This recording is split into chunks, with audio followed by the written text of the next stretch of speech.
Eu não sei se muitas vezes, na sua caminhada cristã, ocorreu um momento em que você pecou contra o Senhor. Você teve coragem de chegar e orar com ousadia? Não. Você não consegue. Sabe por quê? Primeiro, o Espírito Santo te convence, está te falando ao teu coração. Você está em pecado, você precisa se arrepender. A segunda coisa, você se sente culpado. É aquela acusação própria que nós lançamos por nós mesmos pelo fato de nós termos errado, né? A culpa, nós nos culpamos. E outra coisa, nós temos o acusador, né? Ele não permite que nos acheguemos à presença do Senhor com ousadia, mas é pelo sangue. Tendo, pois, irmãos, ousadia para entrar no santuário pelo sangue de Jesus, eu só posso fazer isso depois que eu me arrependi, pelo novo e vivo caminho que ele nos consagrou, pelo véu, isto é, pela sua carne, e tendo um grande sacerdote sobre a casa de Deus, cheguemo-nos com verdadeiro coração. Olha só que lindo. Com inteira certeza de fé, tendo o coração purificado da má consciência e o corpo lavado com água limpa. Se você parar para pensar, você consegue ver aqui todas as vestimentas de um sacerdote, né? Cheguemo-nos com verdadeiro coração, né? Lembra que eu falei sobre o peitoral do sacerdote que estava sobre o coração dele, o nome daquelas pessoas, né? Com inteireza certeza de fé, o intercessor precisa ter confiança no seu Deus. Tendo o coração purificado da má consciência, porque ele se arrependeu, ele pediu perdão, ele se humilhou. E o corpo lavado com água limpa, né? Purificado, e isso somente pelo sangue do Senhor Jesus. Nós vemos que, se nós fazemos isso, nós somos capacitados para servir no Santo dos Santos. Somos sacerdotes para oferecermos sacrifícios a Deus. Versículo 1 Pedro, livro de Pedro, 1 Pedro, capítulo 2, versículo 5, diz aí: vós também, como pedras vivas, sois edificados casa espiritual e sacerdócio santo, para oferecer de sacrifícios espirituais agradáveis a Deus por Jesus Cristo, né? Nós vemos que o Senhor, ele nos constituiu com um propósito. Se você, como sacerdote, não faz o seu ofício, você não desenvolve aquilo que o Senhor te chamou, você não tem motivo, né? Você foi chamado para ser sacerdote para quê? Para oferecer a Deus sacrifícios espirituais. Como reis e sacerdotes, anunciamos suas virtudes. 1 Pedro 2, versículo 9. Mas vós sois a geração eleita, o sacerdócio real, a nação santa, o povo adquirido para quê? É para este propósito: anuncieis as virtudes daquele que vos chamou das trevas para a sua maravilhosa luz. Como que uma pessoa que não está lavada e remida no sangue de Jesus pode anunciar as virtudes daquele que o chamou das trevas para a sua maravilhosa luz? Né? Não pode. Então, para que você possa realmente exercer o ofício para o qual o Senhor te chamou, que é anunciar as suas virtudes, que Deus é poderoso para fazer isso, você só pode através do sangue de Jesus e tendo consciência do seu papel. O nosso sacrifício somos nós mesmos e temos que ser aceitáveis a Ele, né? Romanos 12, versículo 1. Rogo-vos, pois, irmãos, pela compaixão de Deus, que apresenteis o vosso corpo em sacrifício vivo, santo e agradável a Deus, que é o vosso culto racional, né? Aquilo que não é agradável a Deus, o Senhor não recebe. O nosso corpo é o sacrifício vivo que hoje apresentamos diante de Deus Pai, por meio de Jesus Cristo, porque Jesus morreu por nós. E nós devemos morrer a cada dia por amor ao Senhor, negando-nos a nós mesmos. Muitas vezes, como pais, nós temos que nos negar a nós mesmos se nós queremos a bênção sobre a nossa geração, sobre a nossa descendência. Amém? Em Apocalipse 5, versículo 9 a 10. E cantavam um novo cântico dizendo, para isso aí um pouquinho mais para frente: o nosso sacrifício somos nós mesmos, aceitáveis a Ele.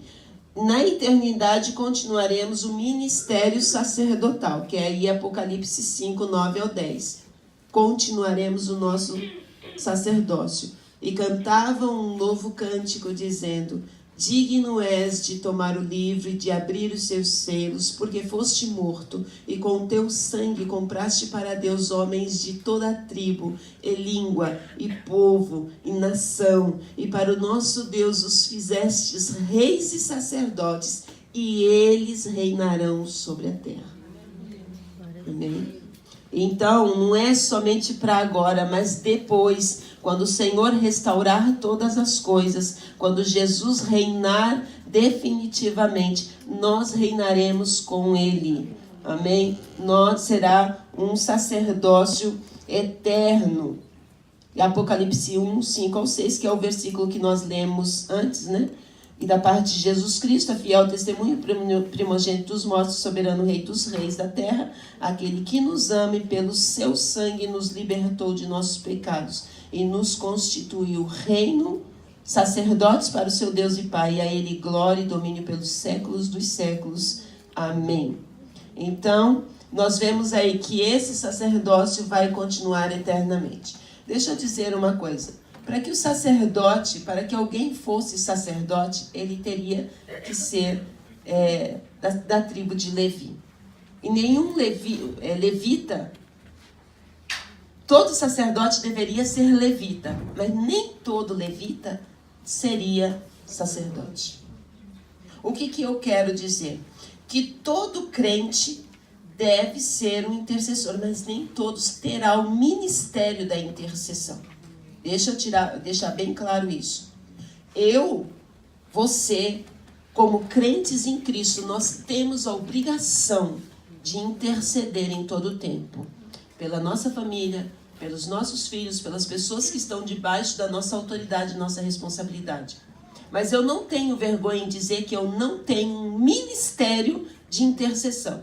Quando eu falo de um ministério de intercessão, é um chamado especial da parte de Deus para exercer esse ministério, tá? Por quê? A pessoa que tem um ministério intercessório, ela continuamente está na presença de Deus. Ela não consegue, tipo assim, alguém chega para ela, olha, irmã, ora por mim. A pessoa não vai conseguir ficar sem orar, porque confessa. Quantas vezes alguém chegou para você, pastor ou irmã, intercede por mim? Me pergunta quantas vezes você orou pela pessoa. Me responde quantas vezes você orou. Às vezes a gente esquece de orar. Mas uma pessoa que tem um ministério de intercessão, ela não esquece de orar. Ela vai na presença de Deus orar por você. Nós temos aqui na igreja uma pessoa que a gente não tem quem aqui na igreja que se conhece, essa mulher não reconheça que ela tenha um ministério de intercessão. Eu gostaria de chamar aqui a Mara. Vem cá, Mara. É você mesmo.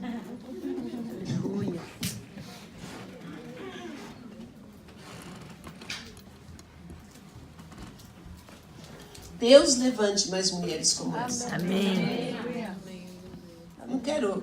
ela sabe disso, eu não quero engrandecer ela, nem nada. Eu sei que ela tem um coração intercessor, né? Mas eu queria perguntar para ela, Mara, como você descobriu que você tinha esse ministério de intercessão? Bom, eu me considero que ainda estou em andamento, né? O Senhor cada dia tem capacitado, assim, não só eu, mas como toda a igreja. Bom, quando eu me converti, eu lembro que fui à igreja, o pastor fez o apelo, a hora que eu vi minha mão já estava levantada, nem sei se foi eu, mas eu acredito que foi o Espírito Santo. E eu chorando, caminhei até a frente, aceitei o Senhor Jesus, e a partir daquele momento a minha vida transformou totalmente. Aleluia. Eu lembro que na primeira semana de conversão, primeiro que a pregação do pastor tinha sido, falou acerca de fé. Primeira coisa que eu cheguei em casa, quando eu cheguei em casa, eu perguntei para o meu marido o que era fé, realmente, para um jeito mais fácil para me entender, porque nem isso eu sabia direito. E muito menos orar, né? E eu lembro que ele me explicou da maneira simples, de uma forma de que eu entendesse. Eu lembro que também ele falou que você não tem certeza, Mara, que você vai deitar agora, porque era de noite, e você vai acordar amanhã cedo. Eu falei, tem, então fé é mais ou menos isso. E aí ele falou mais outras coisas e me levou a entender. E no dia seguinte eu comecei a jejuar 3 dias, falando, Deus, eu quero fé, porque eu pensava que eu não tinha fé nenhuma, entendeu? Mas eu já comecei minha primeira semana orando a Deus e do meu jeito, porque eu não sabia nem o certo o que era orar. Mas e na segunda semana eu fui batizada com o Espírito Santo e aí eu comecei, o Senhor me deu variedade de língua que fala, né? E toda vez que eu dobrava o meu joelho, que eu ia orar, começava falando a minha língua normal, né, o português normal. E o Senhor me enchia tão fortemente que eu lembro que eu só falava em língua. Eu acho que eu ficava o dia inteiro falando em língua. Eu lavava a louça falando em língua, ia tomar banho falando em língua, ia cozinhar falando em línguas. E eu acredito que ali o Senhor já estava me chamando, me capacitando, porque eu comecei a sentir o que a pastora falou aqui. Umas angústias, o meu coração apertado, e aquele desejo só de chorar, às vezes de gritar, né? E falei isso com meu esposo fala para o pastor o que você está sentindo, porque você está bem, você não está fazendo nada de errado. Eu falei, amém. O pastor me orientou, ele falou, Mara, Deus está colocando um peso de intercessão sobre a sua vida. Quando você sente isso novamente, você dobra o teu joelho e começa a orar. E eu comecei a fazer isso. E muitas das vezes, eu me lembro que o Senhor, ele me trazia a pessoa ao meu coração, à minha mente, e me falava a maneira como que eu orasse. Porque quando eu recebi o batismo com o Espírito Santo de Deus, que eu comecei a orar mais em língua, ali o Senhor estava me fortalecendo, eu estava ali criando então uma intimidade maior com Ele. Quando a gente tem uma intimidade maior com Deus, a gente fica mais sensível ao Espírito Santo de Deus e a gente ouve o Senhor falando no nosso coração. E ali o Senhor falava, ora dessa maneira, e eu orava, né? Então, eu comecei assim, o meu primeiro ano de conversão foi oração, irmãos. E interceder, que hoje eu sei que era a intercessão que eu fazia sem saber. Porque quando eu fui a primeira vez que eu me converti, depois na semana seguinte, que foi o segundo culto que eu fui, tinha uma irmã, que hoje ela já não se encontra no nosso meio, ela foi embora para o Brasil, e ela começou a pedir para a igreja, era só um pouquinhas pessoas a igreja lá na Green Chapel, e eu me lembro que essa irmã, ela começou a falar do filho dela, que estava no Romidante, dando problema, eu não vou citar nomes, estava correndo risco de a polícia prendê-lo, porque ele estava arrombando carros, estava fazendo muitas coisas erradas. E aquele dia ela pediu oração, né, para orarem, para ajudar ela. Eu senti no meu coração a dor daquela mãe. Eu não era nem mãe ainda, não tinha nem filhos. Mas eu senti aquela dor, que a primeira coisa que eu fiz na minha casa foi chegar em casa, eu lembro como se fosse hoje, dobrar meu joelho e orava como se fosse ela mesmo, clamando pelo filho dela. E orava por vários dias, né? E eu sentia aquela dor daquela mãe, não sei explicar para os irmãos, mas o Senhor permitiu que eu sentisse. E uma outra experiência também que marcou bastante a minha vida foi uma vez eu em casa, num domingo, já depois do almoço, eu senti aquela angústia, eu senti uma coisa assim diferente do que sempre tinha sentido. Era uma angústia, uma vontade de tirar a minha vida. E eu estava bem com o Senhor, não tinha nada, eu já sabia que era para mim orar por alguém. E nesse dia o Senhor me mostrou a pessoa qual orar. E eu começava a orar e falava, Deus, repreende o espírito de morte, porque eu sentia que aquela vida queria tirar a sua vida, queria se matar. E eu orava assim, com todas as minhas forças, orava, até que cessou, de repente cessou aquela vontade de orar. E aí então eu entendi que o Senhor ele tinha recebido a minha intercessão, né? Porque geralmente acontece assim, você começa com aquela angústia, sentindo a mesma coisa que a pessoa está sentindo. O Senhor permite que você sinta para poder estar orando e repreendendo. E aí eu senti que eu foi ouvida meu clamor, eu não sentia mais aquela vontade de estar intercedendo por ela. E passou alguns dias, eu encontrei essa pessoa. E eu falei, nossa, eu estava orando por você. Eu orei assim, assim, assim. A pessoa abaixou a cabeça e começou a chorar. Ela queria tirar a sua vida. Oh, Deus, tu és maravilhoso. Aleluia, Deus. E eu entendi aquele dia como que é importante estar orando, porque eu sei que a minha oração ajudou ela a não tirar a vida dela. Deus, ele através da minha vida. Deus pode ali estar alcançando aquela vida, impedindo ela de cometer uma loucura. E é assim que é a intercessão, né? Eu acredito que Deus tem muitos intercessores aqui, eu acredito que sim. Se você sente isso, é que nem a pastora disse aqui, deixa desenvolver isso em você, dobra o teu joelho e começa a clamar que Deus vai te dando mais coisas ainda para estar orando, amém, irmãos? É que tem um monte de coisa para falar, mas... Glória a Deus. Glória a Deus.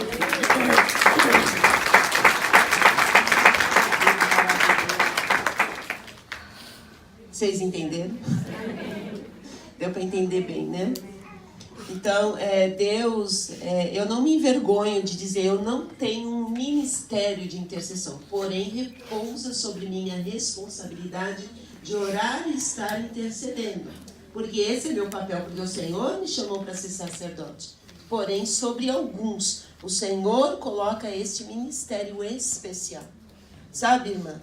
Se você sabe que você tem esse chamado, como disse a irmã Mara, deixa o Senhor te usar. Deixa o Senhor usar. Porque mais do que nunca a igreja precisa de homens e mulheres que tenham esse ministério de intercessão. Esse ministério. Porque não é um ministério fácil, não é difícil, é dolorido, porque você sente a dor das outras pessoas. Amém? Quem geralmente são essas pessoas? São pessoas que realmente têm empatia, conseguem se entregar realmente por causa de outras pessoas. Pede para o Senhor, Senhor, se o Senhor tem me dado esse ministério, me ajuda, eu quero desenvolver, eu quero, Senhor, estar na Tua presença e o Senhor possa usar a minha vida. Amém? Deixa eu ir lá para frente, vai. Ok. E aqui nós estamos, como eu devo interceder pelos meus filhos, né? Como eu já tinha dito, em 1 João 5, versículo 19, a Bíblia fala, sabemos que somos de Deus e que o mundo inteiro jaz no maligno, né? Nós temos aí motivos para orar. Uma das coisas que você deve colocar como motivo de orar a primeira coisa, né? Se você teve os seus filhos, você já estava na casa do Senhor, você dedicá-los a Deus. Se você já veio ao Senhor e eles já haviam crescido, dedique-os a Deus, porque muitas vezes nós, no nosso tempo de ignorância, nós fizemos coisas, dedicações a santos, a deuses, que nós temos que quebrar este vínculo. A pastora Márcia depois vai estar falando mais na frente. Quebrar este vínculo e dedicá-los realmente a Deus, né? Eu me lembro que quando meu pai, minha mãe, quando eu me inteirei como gente, né? Quando eu tive consciência de que eu era gente, meu pai e minha mãe estavam desviados. Porém, meu pai e minha mãe chegaram a me apresentar na igreja. Naquele ano que eles me apresentaram, que eu nasci, eles se desviaram. Porém, a dedicação a Deus continuou, porque no meu tempo, nos meus 14 anos, eu vim a Jesus. Eu pude reconhecer a Jesus como meu Senhor e meu Salvador. Né? As promessas, mesmo que os pais às vezes falhem e errem, mas no tempo determinado Deus vai trazer, porque pertence a Ele, é dele. Mesmo que um pai e uma mãe às vezes falhem no seu papel como progenitor, como sacerdote, contudo, se Deus tem promessas na vida da pessoa, a pessoa vem para Jesus, porque houve orações que foram feitas, né? Dedicá-los a Deus. Nós temos lá em Samuel, 1 Samuel, acho que é 1 Samuel, eu não coloquei ali, né? Dedicá-los a Deus, quando Ana dedicou o seu filho ao Senhor, dedicou Samuel ao Senhor, né? Orar pela salvação dos seus filhos. Ah, pastora, mas meu filho nasceu na igreja. Não se engane. Seu filho pode até ter feito a oração quando era pequenininho, entregando a vida dele a Jesus. Porém, ele chegará à adolescência. Ele chegará à adolescência. E como todas as pessoas, ele vai passar pelas crises da adolescência, sem saber quem ele é, no que ele acredita, o que ele deve fazer. E ele vai ser tentado por Satanás. Ele vai ser tentado. Então é necessário que quando já na vida adulta, você confirme essa entrega da vida do seu filho a Jesus, sempre falando a eles a importância. Jesus é o teu Salvador, Jesus é aquele que te ama, Jesus, você confia no Senhor, você ama o Senhor, você tem entregue a Jesus a tua vida, né? Então é necessário uma reafirmação nesse sentido. Ore pela salvação dos seus filhos, mesmo que ele não queira naquele momento. Mas você deve continuar orando pela salvação dos seus filhos. Você também deve orar pela vida espiritual dos seus filhos, né? Para que eles se desenvolvam na presença do Senhor, recebam dons do Senhor, que eles possam crescer espiritualmente, encontrar a madurez no mundo, na sua vida espiritual. Amém? A maturidade, né? Espiritual. Romanos 1, versículo 28, depois você pode estar lendo isso. Você deve orar também pela santificação na vida dos seus filhos, né? Eu coloquei dos meus filhos. A santificação na vida de seus filhos, 1 Tessalonicenses 4, 1 ao 3, porque é necessário que eles se santifiquem para que o Senhor os possa usar. Então, ore, Senhor, ajuda meu filho, que ele possa andar em santidade, né? Citando sempre os versículos e a palavra de Deus sobre a vida deles. Ore também pelo envolvimento dos seus filhos com a igreja, porque às vezes tem jovens que estão na igreja, mas não querem se envolver com as coisas da igreja.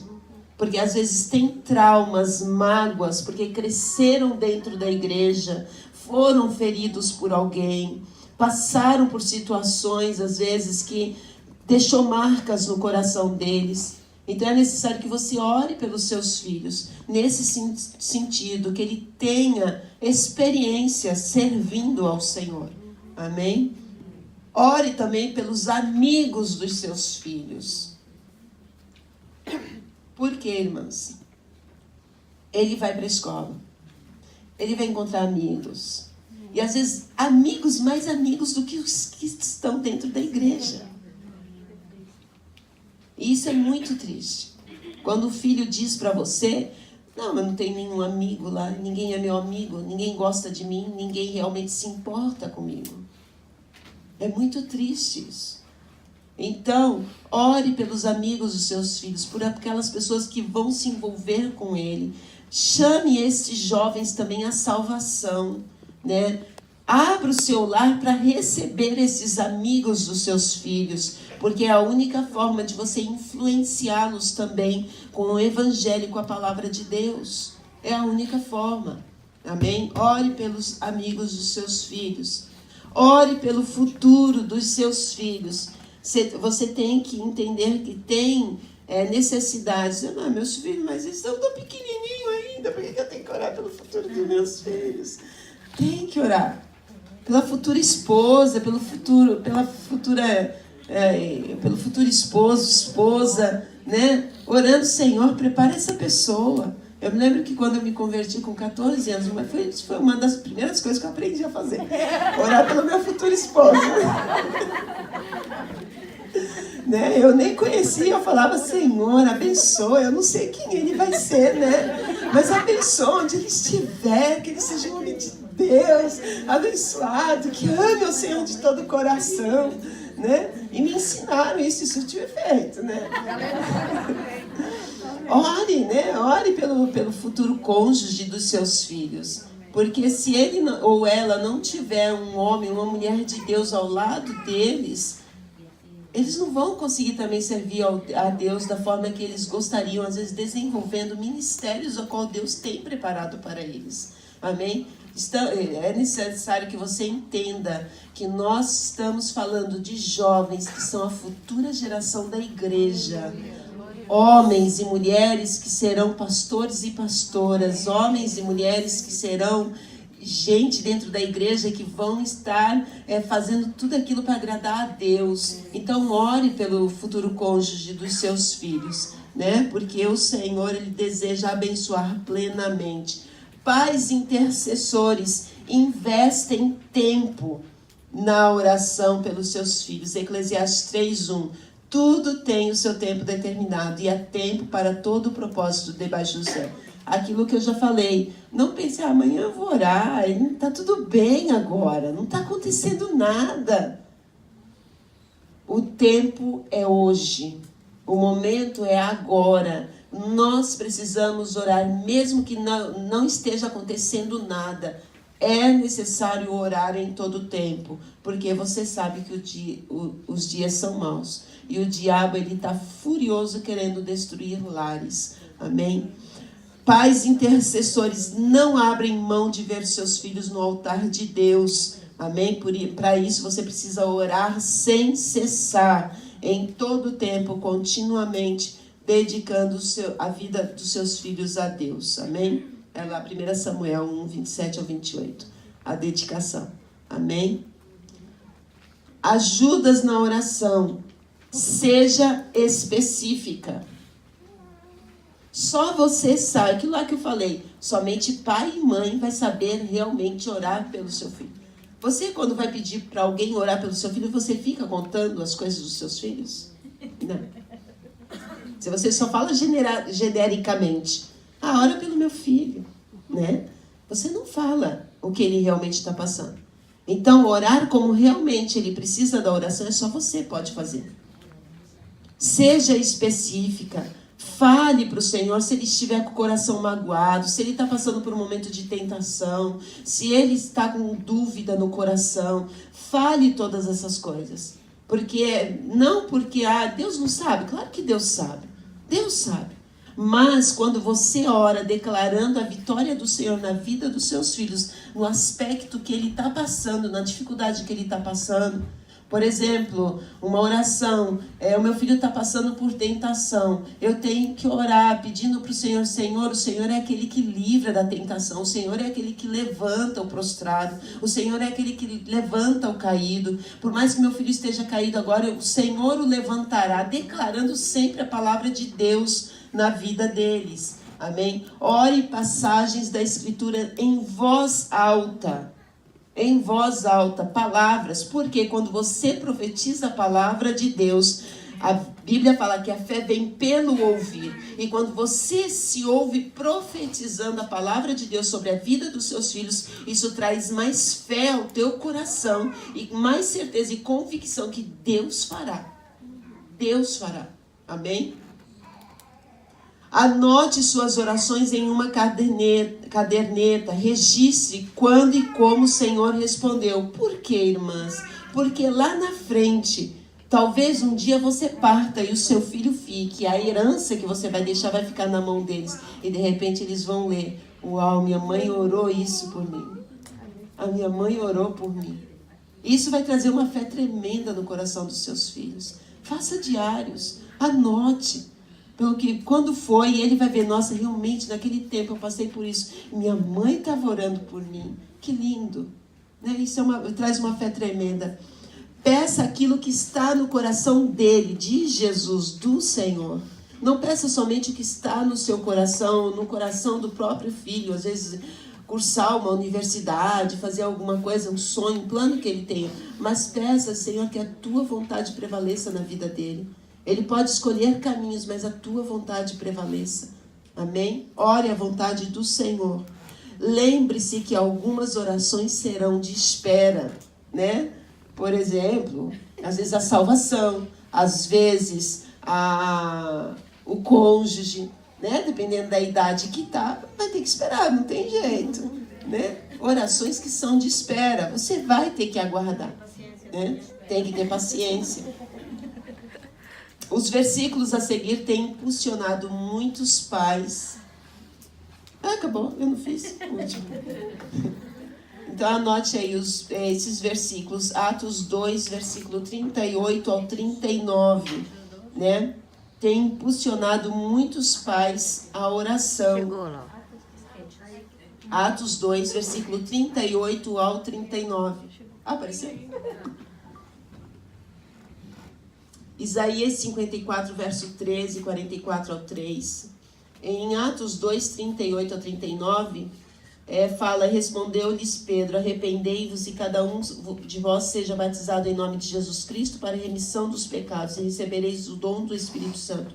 Para vós outros, e a promessa para vossos filhos e para todos que ainda estão longe, isto é, para quantos o Senhor nosso Deus chamar. Então, como que eu oraria esta palavra sobre o meu filho? Eu posso orar se ele está num momento de rebeldia, de pecado. Eu oro: Senhor, eu te peço que o arrependimento chegue ao coração do meu filho. Eu te peço para que no nome de Jesus ele seja batizado, para que ele receba a remissão dos pecados, para que ele receba o batismo com o Espírito Santo. Que esta promessa, Senhor, não é só para mim, mas é para os meus filhos, né? Porque diz: esta promessa é para vós outros, pois para vós outros é esta promessa, para vossos filhos e para todos que ainda estão longe. Então, mesmo que o meu filho esteja longe, esta promessa se diz a respeito ao meu filho, que as tuas promessas alcancem o meu filho, de salvação, de libertação e de cura.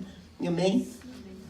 Isaías 54, 13, que fala: todos os teus filhos serão ensinados do Senhor e será grande a paz dos teus filhos. Então você tem que orar pela paz dos teus filhos. Senhor, que a tua paz venha sobre ele, que todas as diversidades que ele está enfrentando, ele possa encontrar em ti a paz e o alívio, o conforto, o consolo que somente o teu Espírito Santo pode dar.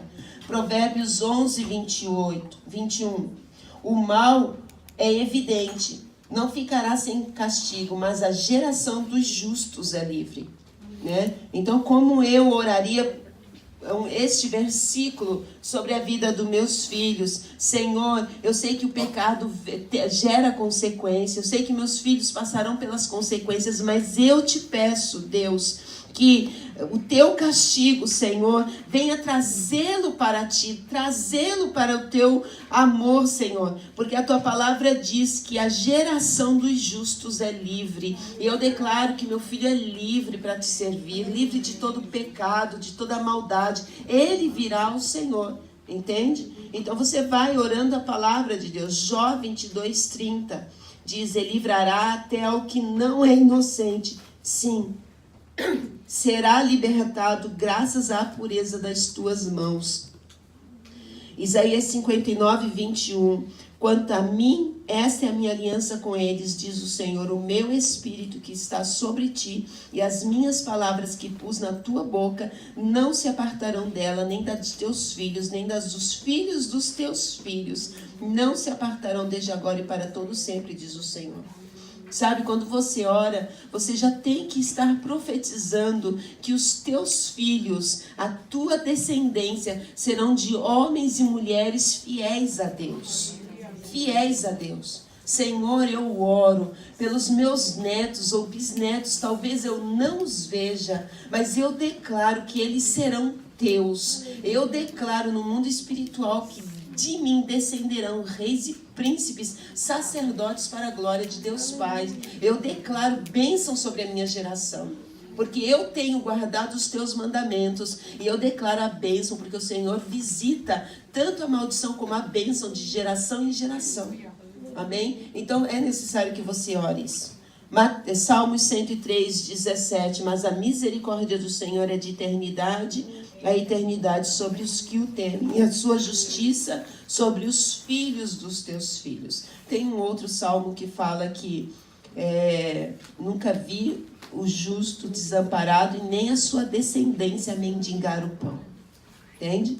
Então é necessário que você tenha fé e creia que o Senhor é fiel sobre aqueles que guardam os seus mandamentos. Mateus 21:22. E tudo quanto pedirdes em oração, crendo, recebereis.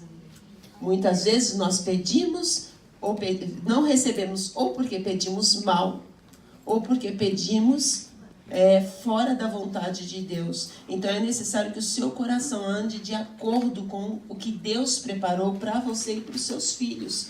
Amém? Para que o seu coração esteja dedicado. Amém? Como que é uma oração de dedicação? Né? Deixa eu fazer uma aqui. Senhor, como fizeste com Ana, toma esta minha criança, eu dou a ti, por toda a vida ela será dada a ti. Amém?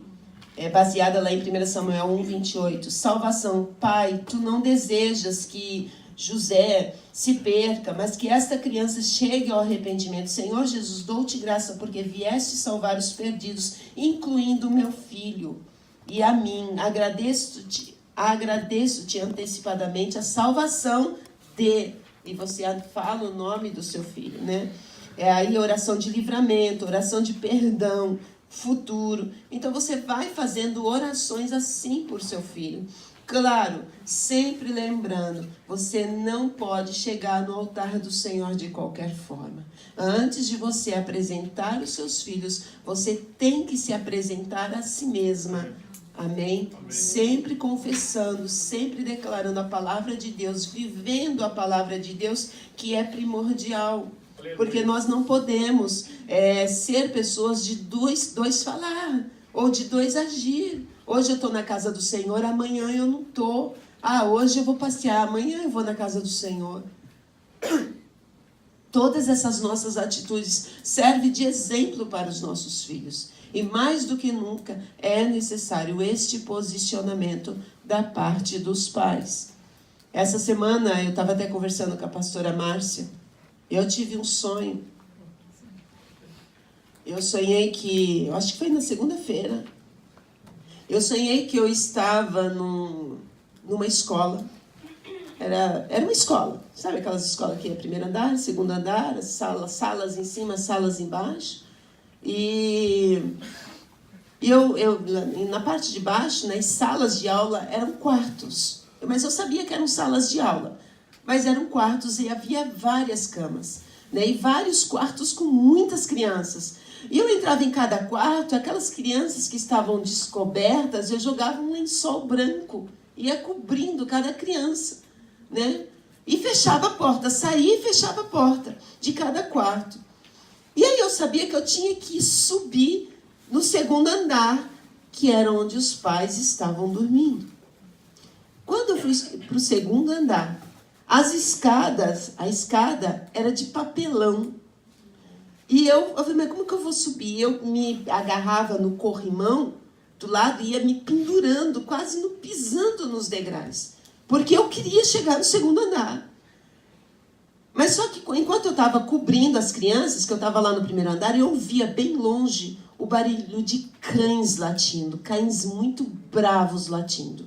Mas eu sabia que eles estavam presos. Mas quando eu ia para o segundo andar, subindo para o segundo andar, um dos cães se soltou. E veio numa braveza para o meu lado. E eu tinha que subir correndo, né, a escada, e aquela preocupação de não ser barrada no meio do caminho por ter pisado em falso. E nisso eu acordei, mas sabe aquele sonho, aquele pesadelo que se acorda congelada na cama, dura, assim, e eu acordei assim, bem na hora, no momento, no meu sonho, que eu chegava no quarto e ia fechar a porta. Eu acordei naquele momento, né? E para mim, eu contando para a pastora Márcia, ela tá bem claro, tá bem nítido, né? Então, um levante do diabo tão grande para que os pais não se posicionem, para que os pais não sejam alertados, para ver como o diabo fica furioso quando pais e mães se levantam entendendo qual é o seu chamado, porque ele sabe que você tem autoridade sobre a vida dos seus filhos para declarar a bênção de Deus e chamá-los à luz de Cristo, para que eles nasçam no Evangelho do Senhor, para que eles nasçam para Deus, para que eles venham ao Senhor. Por isso há necessidade desse posicionamento. Por isso que a palavra de Deus, converterei o coração dos pais aos filhos. Porque os pais precisam se voltar para o seu papel real e verdadeiro, que é o papel da intercessão. Sem intercessão não tem filho de pé. Às vezes você passou por tantas dificuldades, por tantos momentos difíceis, e você sabe que o seu filho vai passar por dificuldades também, porque isso é normal, nós estamos neste mundo aí. Mas, quando você ora, você tem a convicção, e você traz convicção ao coração dos seus filhos, que eles vão resistir, eles vão avançar, eles vão vencer, porque o sangue de Jesus também está cobrindo a vida deles. Amém? Todo filho, toda filha, mesmo que um dia eles saiam lá para fora, eu já ouvi vários testemunhos de pessoas que estavam no mundo da iniquidade, mas contudo ela tinha aquela consciência, eu sei que meu pai e minha mãe estão orando por mim. Eu sei que meu pai e minha mãe